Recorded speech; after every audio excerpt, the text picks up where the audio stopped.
إلى مغفرة من ربكم وجنة عرضها السماوات والأرض. 7 آسمانوں کو 7 زمینوں کو آپس میں جوڑ دیا جائے، جہاں تک یہ پہنچ جائے یہ جنت کی چوڑائی ہے، جنت کی لمبائی اللہ کے سوا کسی کو پتہ نہیں۔ تو عرش اتنی بڑی مخلوق ہے کہ عرش کے اٹھانے والا ایک فرشتہ 4 فرشتے ہیں۔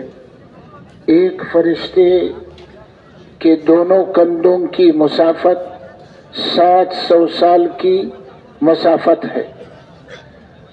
تو یہ عرش، کرسی، 7 آسمان، 7 زمین، حضرت جبرائیل علیہ السلام اگر اپنے اصلی حالت پر آ جائے تو پاؤں 7 زمین کے نیچے ہو اور سر اس کا 7ویں آسمان سے اوپر ہو۔ یہ ساری کی ساری مخلوق اللہ نے اپنے ایک حکم امر کن سے پیدا کیا۔ انما قولنا لشیء اذا اردناہ ان نقول له کن فیکون۔ اور یہ ساری مخلوقات اللہ نے اپنے ایک امر کن سے پیدا کیا، اور یہ ساری کائنات قیامت کے دن اللہ کی مٹھی میں ہوگی۔ وما قدر اللہ حق قدرہ والارض جميعا قبضته يوم القيامة والسماوات مطویات بیمینہ۔ یہ قیامت کے دن یہ 7 آسمان زمین اللہ کی مٹھی کے اندر ہوں گے۔ تو اللہ کی ذات لامحدود ذات ہے، اللہ کی صفات لامحدود صفات ہے۔ اس کے ایک حکم سے اللہ نے اپنے ایک حکم سے ساری کائنات کو پیدا کیا۔ تو حضرات انبیاء علیہ السلام دنیا میں تشریف لاتے تھے، انسانوں کو اللہ کا پہچان کراتے تھے کہ لوگوں اللہ کی ذات بڑی ہے، اور اللہ کی ذات ایسی ذات ہے لیس کمثلہ شیء، اللہ کا کوئی مثل نہیں، نہ ذات میں نہ صفات میں۔ تو وہ ذات حقیقی ذات ہے، لامحدود ذات ہے، ساری کائنات اس کے قبضے قدرت میں ہے۔ اللہ جب چاہے اس کائنات کو جس طرح استعمال کرے۔ تو تمام انبیاء علیہ السلام کی محنت یہ تھی کہ انسانوں کا اللہ کے ساتھ تعارف پہچان کرا دی۔ لا الہ الا اللہ، آدم صفی اللہ، لا الہ الا اللہ، نوح نجی اللہ، لا الہ الا اللہ، ابراہیم خلیل اللہ، لا الہ الا اللہ، موسیٰ کلیم اللہ، لا الہ الا اللہ، عیسیٰ روح اللہ، لا الہ الا اللہ، محمد الرسول اللہ۔ تمام انبیاء علیہ السلام کی دعوت یہ تھی کہ لوگوں، سب کچھ کرنے والا اکیلے اللہ کی ذات ہے۔ اس کائنات کو اللہ نے پیدا کیا ہے، اور اس پوری کائنات پر اللہ کا قبضہ، اللہ کی قدرت، اللہ کے تصرف میں۔ اللہ جس چیز کو جس طرح چاہے اللہ اس کو استعمال کریں گے۔ تو اللہ کی ذات، اس کا علم لامحدود، اس کی ذات لامحدود، اس کا سننا لامحدود، اس کا دیکھنا لامحدود۔ حضور صلی اللہ علیہ وسلم اپنے حجرے مبارک میں تھے، ایک عورت آئی، اس نے حضور صلی اللہ علیہ وسلم کے حجرے مبارک بہت چھوٹے تھے۔ اما جان عائشہ رضی اللہ تعالیٰ فرماتی ہے کہ جب حضور صلی اللہ علیہ وسلم رات کو تہجد کے لیے نماز کے لیے اٹھتے، نماز پڑھتے، تو سر مبارک جب سجدے میں رکھتے تو میں اپنے پاؤں سکیڑ لیتی، تو پھر آپ سر مبارک نیچے سجدہ کرتی۔ اتنے چھوٹے حجرے تھے۔ اس میں ایک عورت آئی، اس نے اپنے خاوند کی شکایت کی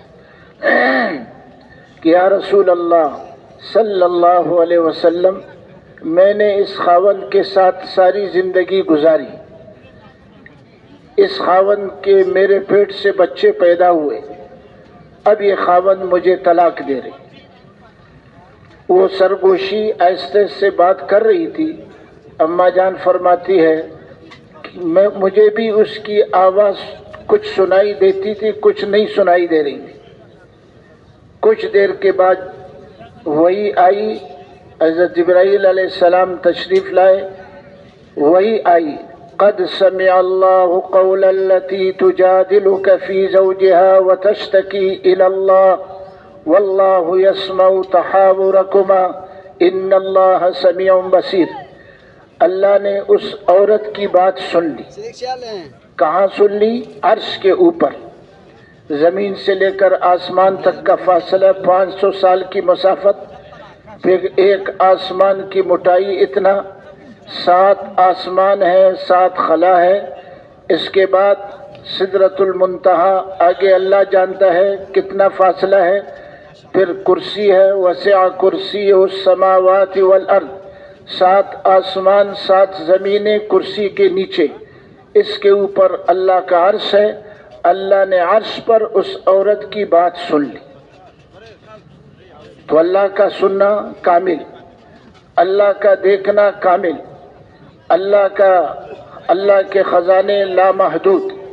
ان اولکم وآخرکم وانسکم وجنکم قاموا فی سعید فاسألونی فآتیت کل انسان مسألته ما ينقص مما عندي شيئا كما ينقص المخيط اذا ادخل البحر او كما قال صلی اللہ علیہ وسلم۔ اگر تمہارا اول، تمہارا آخر، تمام انس، تمام جن، تمام فرشتے سب ایک میدان میں جمع ہو جائیں، بیک وقت اللہ کو پکارے تو اللہ بیک وقت سب کی آواز کو سنیں گے، ایک کی آواز دوسرے کے لیے رکاوٹ نہیں بنے گی، تو اللہ بیک وقت سب کی آواز کو سنیں گے۔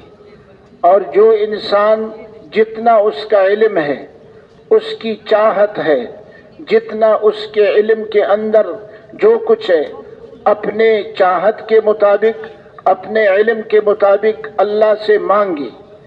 یہ سارے انسان مانگے، سارے فرشتے، سارے جنات، اولین آخرین، تمام علماء، تمام انبیاء علیہ السلام، امام الانبیاء صلی اللہ علیہ وسلم، سب اللہ سے مانگے۔ اللہ فرما رہے ہیں کہ سب مانگ کر سب کو میں دے دوں، سب کو میں دے دوں۔ ایک انسان کی اتنی بڑی چاہت ہے، لو کان لابن آدم واد من ذہب لأحب ان یکون له واد سال۔ ایک انسان کی اتنی بڑی خواہش ہے، امام الانبیاء صلی اللہ علیہ وسلم فرما رہے ہیں ایک انسان کو سونے کی وادی مل جائے، سونے کی وادی، 1 کلو نہیں، 1 سیر نہیں، 1 من نہیں، 1 ٹن نہیں، ایک وادی، 2 پہاڑوں کے بیچ کی جگہ کو وادی کہتے ہیں۔ یہ ایک انسان کو اتنا سونا مل جائے، کہتے ہیں اس پر اس کی خواہش پوری نہیں ہوگی، دوسرے کی تمنا کرے گا، کہتے ہیں دوسری وادی بھی اس کو مل جائے، پھر دوسری وادی پر بھی اس کی خواہش پوری نہیں ہوگی، تیسرے کی تمنا کرے گا۔ ایک انسان کی اتنی بڑی خواہش ہے، اگر سارے دنیا کے بادشاہی ایک انسان کو مل جائے، سارے دنیا میں جتنے ملک ایک انسان کو دیا جائے، سارے دنیا کے سونے ایک انسان کو دیا جائے، اور یہ کہا جائے کہ فلاں ملک تمہیں نہیں دیں گے اور فلاں جگہ کے جو سونا ہے وہ تمہیں نہیں دیں گے، کہتے ہیں اس پر وہ کوشش کرے گا، لشکر کشی کرے گا، جنگ کرے گا کہ یہ ایک ملک بھی میرے ہاتھ میں آ جائے۔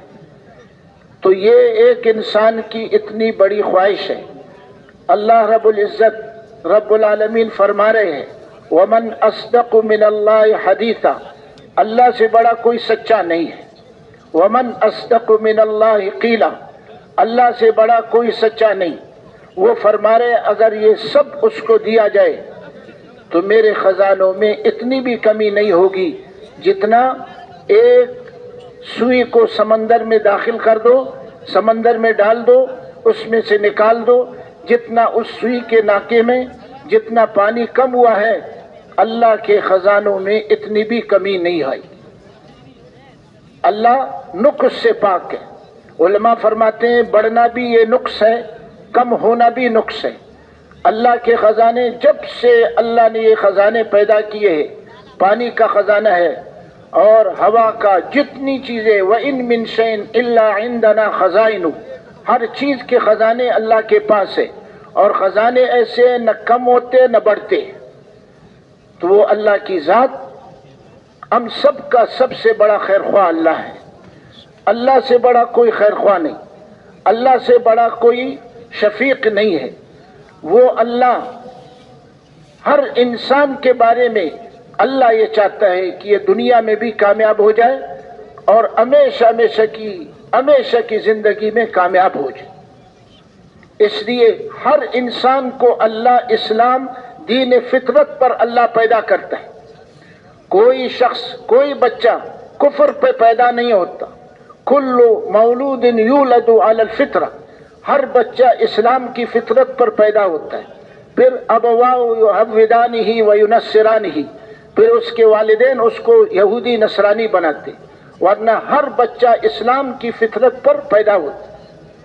تو اللہ ہر ایک کے بارے میں اللہ کی چاہت یہ ہے کہ یہ دنیا کے اندر بھی کامیاب ہو جائے اور ہمیشہ کی زندگی کے اندر کامیاب ہو جائے۔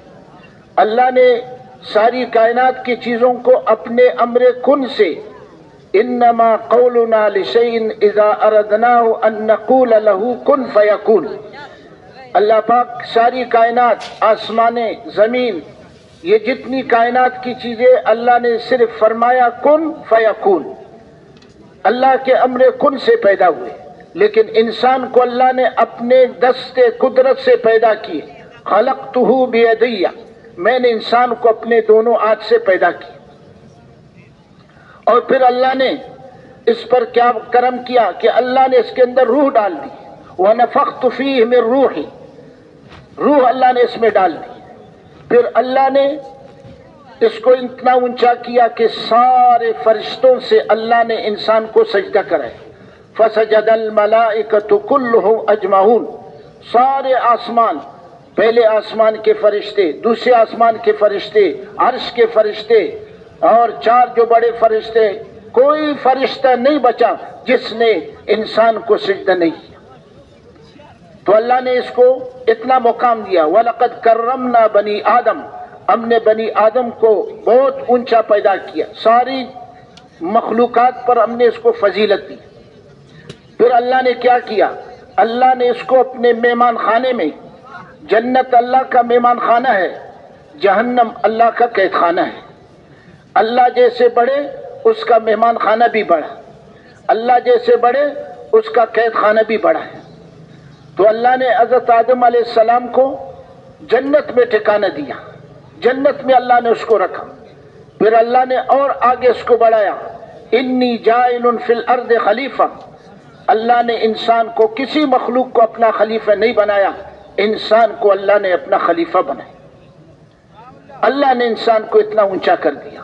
اب وہ رب العالمین ایک چھوٹی سی چوک کی وجہ سے، آدم علیہ السلام نے چوک ہوئی، فنسی ولم نجد لہ عزما، اللہ فرما رہے آدم علیہ السلام سے بھول ہو گیا، بھولے سے انہوں نے یہ وہ دانا کھایا، اس کی وجہ سے پھر ابتلا میں آ گئے۔ تو پھر اللہ اس کو دوبارہ ٹھکانہ، اس کی جنت ہے، اللہ دوبارہ چاہتے اس کو جنت میں، اللہ دوبارہ لے جانا چاہتے۔ تو دنیا میں اللہ نے تھوڑے عرصے کے لیے بھیجا ہے۔ اللہ نے اس دنیا کی زندگی کو امتحان کی جگہ بنائی ہے۔ تبارک الذی بیدہ الملک وہو علی کل شیء قدیر الذی خلق الموت والحیات لیبلوکم ایکم احسن عملا، یہ دنیا کو اللہ نے اعمال کی جگہ بنائی ہے۔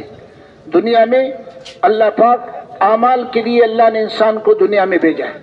تو دنیا میں اللہ نے تھوڑے عرصے کے لیے بھیجا ہے کہ کون اللہ کے منشا پر، اللہ کی مرضی پر، اللہ کی چاہت پر زندگی گزارتا ہے، اور کون اپنی مرضی پر اور اپنی چاہت پر زندگی گزارتا ہے۔ جو اللہ کی چاہت کو پورا کرے گا، اللہ کے حکموں کو پورا کرے گا، جس طرح اللہ نے زندگی گزارنے کے لیے فرمایا ہے اس طرح گزارے گا۔ اللہ فرماتے ہیں دنیا میں بھی ہم اس کو کامیاب زندگی دیں گے، دنیا میں راحت والی زندگی دیں گے، خوشی والی زندگی دیں گے، امن والی زندگی دیں گے۔ اور فرمایا کہ جو نیک اعمال من عمل صالحا من ذکر او انثى وهو مؤمن فلنحيينه حیاتا طیبہ، جو ایمان لائے نیک اعمال کرے، اللہ فرماتے ہیں ہم ان کو طیب زندگی، پاکیزہ زندگی، اس کی چاہت جو وہ چاہے گا اللہ ایسی زندگی اس کو دیں گے۔ سب سے پہلے اللہ پاک طیب زندگی میں کیا دیں گے؟ سب سے پہلے اللہ اس سے محبت کریں گے۔ طیب زندگی میں جو ایمان اعمال کو اختیار کرے گا، ایمان اعمال کو بنائے گا، اللہ پہلی بات اللہ اس سے محبت کریں گے۔ روایت میں حدیث میں آتا ہے اللہ جب کسی انسان سے خوش ہو جاتے ہیں، اللہ اس سے راضی ہو جاتے ہیں، اللہ اس سے محبت کرتے ہیں۔ پھر اللہ پاک صرف اتنا نہیں کہ خود محبت کرتے ہیں، حضرت جبرائیل علیہ السلام کو اللہ بلاتے ہیں اور اللہ اس سے فرماتے ہیں اے جبرائیل فلاں بن فلاں سے مجھے محبت ہے، تم بھی اس سے محبت کرو۔ پھر حضرت جبرائیل علیہ السلام بھی اس سے محبت فرماتے ہیں۔ پھر حضرت جبرائیل علیہ السلام آسمانوں میں اعلان کرتا ہے اے آسمان کے فرشتوں فلاں بن فلاں سے اللہ محبت کرتے ہیں، میں محبت کرتا ہوں، تم بھی محبت کرو۔ تو پھر سارے آسمان کے فرشتوں میں اس کی محبوبیت ڈالی جاتی۔ پھر زمین میں اللہ اس پر اس کے لیے محبوبیت، حضرت جبرائیل علیہ السلام زمین میں آ کر اعلان کرتا ہے اے زمین والوں فلاں بن فلاں سے اللہ محبت کرتے، تم بھی محبت کرو۔ تو تمام زمین والوں کے دلوں میں اللہ اس کی محبت ڈالتے، حتیٰ کہ جانوروں کے دلوں میں اللہ اس کی محبت ڈالتے۔ تو طیب زندگی پر سب سے پہلے اللہ اس کو اپنا محبوب بنائیں گے۔ دوسرے طیب زندگی پر اللہ کیا دیں گے دنیا میں؟ یہ ایمان اعمال کے دنیا کے اندر جو ثمرات، جو نتیجے، جو نعمتیں، جو انعام دنیا میں ملیں گی۔ دوسری چیز اللہ طیب زندگی پر اعمال ایمان پر کیا دیں گے؟ اللہ آپس میں محبتوں کو دلوں میں ڈالیں گے، آپس میں دلوں کو جوڑیں گے۔ صحابہ کی دو، انصار کی دو جماعتیں تھیں، اوس خزرج، صدیوں سے ان کی لڑائیاں چل رہی تھی، ایک دوسرے کو قتل کرنے والے۔ اللہ نے اس دین کی برکت سے ان کے دلوں کو آپس میں اللہ نے شیر و شکر کر دیا۔ وَاعْتَصِمُوا بِحَبْلِ اللَّهِ جَمِيعًا وَلَا تَفَرَّقُوا وَاذْكُرُوا نِعْمَةَ اللَّهِ عَلَيْكُمْ إِذْ كُنْتُمْ أَعْدَاءً فَأَلَّفَ بَيْنَ قُلُوبِكُمْ فَأَصْبَحْتُمْ بِنِعْمَتِهِ إِخْوَانًا وَكُنْتُمْ عَلَى شَفَا حُفْرَةٍ فَأَنْقَذَكُمْ مِنْهَا۔ اللہ فرماتے اللہ کی رسی کو مضبوطی سے پکڑو، اس وقت کو یاد کرو جب تم آپس میں دشمن تھے، اللہ نے ایک دوسرے کے لیے شیر و شکر کر دیا۔ موت کے وقت پیاس لگی ہوئی ہے، کہتے میں پیاسا مر جاؤں میرا بھائی بچے۔ غزوہ میں تین آدمی زخمی ہے، ان کو ایک کو پیاس لگی ہے، پانی مانگا، اس کے قریب جب پانی اس کے سامنے پیش کیا گیا، اس کے قریب سے دوسرے کی آواز آئی، کہا اس کو دے دو، اس کے پاس لے گیا، تیسرے کی آواز آئی کہ پانی، تو اب اس کے پاس لے گیا، تینوں پیاس کی حالت میں دنیا سے گئے، پانی اسی طرح رہ گئی۔ تو اللہ دلوں کو آپس میں محبتیں اللہ ڈالیں گے، محبتیں بھی اللہ ڈالتے ہیں، دشمنی بھی اللہ ڈالتے ہیں۔ نوح علیہ السلام سے اللہ نے فرمایا کہ ہر جانور کا جوڑا لے لو، اور پھر اس کے ساتھ شیر، جو بیڑیا، یہ سب کو حضرت نوح علیہ السلام نے کشتی میں لیا۔ تو حضرت نوح علیہ السلام نے عرض کیا یا اللہ شیر اور جو گائے بکری ان کے آپس میں دشمنی ہے، بھیڑیے کا دشمنی ہے، کیسے رہے گا؟ اللہ رب العزت نے فرمایا من القا بینہم العداوہ، اے نوح ان کے دلوں میں دشمنی کس نے ڈالی ہے؟ کہا آپ نے ڈالی، کہا میں ہی ان کے دلوں میں محبت ڈالوں۔ دلوں میں محبت اللہ ڈالتے ہیں، دلوں میں دشمنی بھی اللہ کی طرف سے آتی ہے۔ لو انفقت ما فی الارض جميعا ما الفت بین قلوبهم ولكن اللہ الف بینہم، اے نبی جی اگر آپ ساری دنیا خرچ کر لیتے تو آپ صحابہ کے دلوں کو جوڑ نہیں سکتے تھے، اللہ نے دین کی برکت سے صحابہ کے دلوں کو جوڑ دیا۔ تو اللہ پاک کیا کریں گے؟ طیب زندگی پر اللہ آپس میں دلوں میں محبت ڈالیں گے ایک دوسرے کے لیے۔ مفتی زین العابدین صاحب رحمۃ اللہ علیہ فرماتے تھے کہ اگر مدینہ کی بستی کو 10,000 کی بستی فرض کر لو کہ 10,000 کی آبادی ہے تو 9,999 ایک آدمی کے خیرخواہ تھے۔ 9,999 آدمی ایک آدمی کے زندگی کو بنانے والے تھے۔ ایک آدمی کا بچہ بیمار ہے، 9,900 گھروں کے اندر 9,900 کا بچہ بیمار ہے۔ ایک کے گھر کے اندر شادی ہو رہی ہے، 9,999 کے گھر کے اندر شادی ہو رہی ہے۔ اللہ نے ایسی فضا بنا دی۔